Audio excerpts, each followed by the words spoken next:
tere tulemast tagasi, metsikud metsakassid, see on Eastside FM.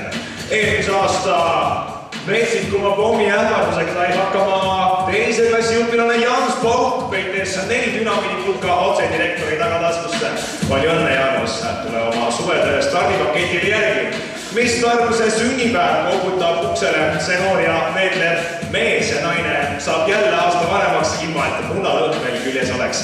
Vesimagus 61, kohale on tellitud ka kuumad ja õilsed mehed Saksamaalt. Ah jaa, on leitud naishormooni tablettide purk.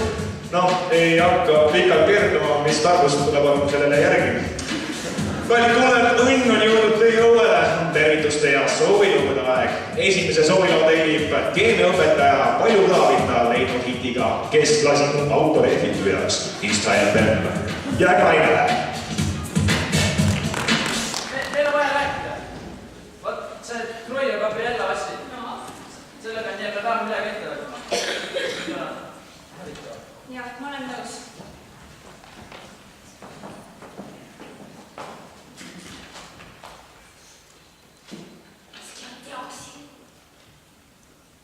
Ma arvan, et nüüd üritavad välja mingi moodust, et Troy ja Gabriella mind kindlasti ära teevad. Kui ma seda Gabriella kohta Troy kohtuga, siis mul teaduskubi vilasas lahedaks. Räägi, me peame päästma meie ehitus inimeste käest, kes ei tee vahet ooperit ja ooperat. Aga kas sa arvad, et see läheb läbi? Me peame proovida, see on ainuke võimalus päästa Troy ja Gabriella nende endi käest.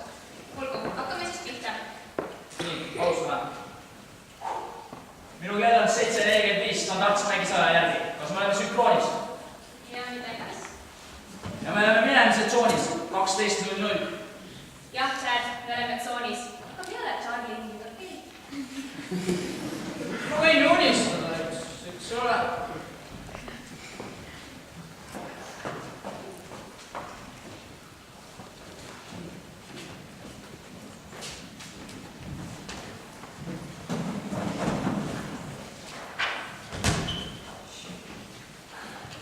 Tiit Supasokk, klass aastal 72, oli MVP liiga meistrivõistluste. Aivar Ruusmaa, kes rohkem kolmesed, kui sina elu jooksul laulda, vähe õppida. Martin Jürse, Mürka, NBA legend.